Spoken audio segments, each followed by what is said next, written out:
Hello and welcome to Jeremy's Yorkshire Allotment Adventures. I'm giggling because the sun is directly in my eyes, but that's great, isn't it? And well, before we begin today's show, I'd just like to say we've done it. We're over 100 subscribers. In fact, as of this morning when I started to film, we're now at 102 subscribers. So I thank you very much, and to all those new subscribers who've joined us, welcome to Jeremy's Yorkshire Allotment Adventures. And here I am on a beautiful, sunny, bright blue skied Yorkshire allotment, and as you can see next to me, I've done it. Yesterday I completed putting all the panes of glass into my greenhouse, and well, it's working already, as you can probably see. Even with the sun on it, there's condensation on the inside, which means it's cold out here and it's warm in there, so it's already doing its job. It's warming up the soil and the air inside my greenhouse. It's a greenhouse on the allotment, isn't it? Well, I put it together yesterday. I broke one of the panes of glass. However, that doesn't matter. I popped it right at the back in the corner here, and true to style, there's gaffer up where it's been split in half, and well, we now have a true allotment greenhouse. I've had to put a piece of bubble wrap in the centre of the doorway here as well. But over the next beautiful to see the patterns on the glass, isn't it? All the lovely beautiful frost there. Now we've got our greenhouse, so what do we do with it? Well, as I say, I'm warming up the soil, but it's that time of year where I can start once again collecting my egg boxes. And why, you ask? Well, I'm going to start to chit my potatoes, yes, and hopefully they'll get some nice tubers coming out of it. And all you can do very simply is place them inside an egg box. Now these are Albert Rooster early variety, and so you place like this with, you'll see inside, I'll take some close-ups for you all,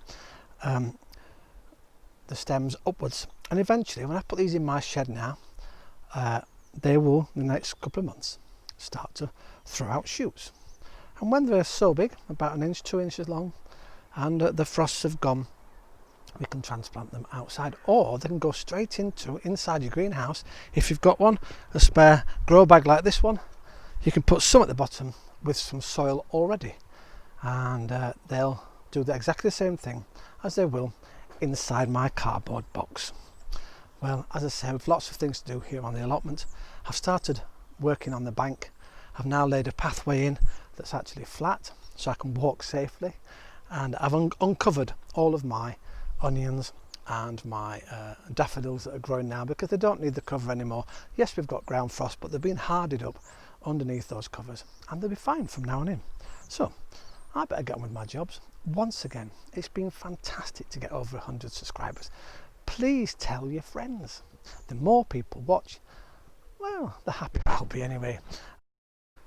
Well, I've just slightly moved across, as you see, the greenhouse now behind me. I've got my other greenhouse over here, and soon we'll have another, well, area to grow under here. It's more of a covered polytunnel really, but it's not exactly a polytunnel, but you'll see it in next month or so. I'm not putting it out just yet until the worst of the weather's gone. I need my Savoy cabbages to carry on. Anyway, beside the point, I'm here when my potatoes are growing, and I've got some garden lime. Now what garden lime does is it just reduces the acidity to the soil, and it puts the pH levels and it balances it all up, which means that the soil doesn't lose a lot of its nutrients. And all you have to do is just shake a little bit around, and there you go, look at that. And it's as simple as that, and you just leave that now, and that will go into the soil over the next few weeks, and then we can start digging it in again, and then we can add, I've got manure on top of here, I've got some more manure, but what we do is first let this go into the soil, then we can put the manure on top. And this is where this year those potatoes I've just shown you will be planted.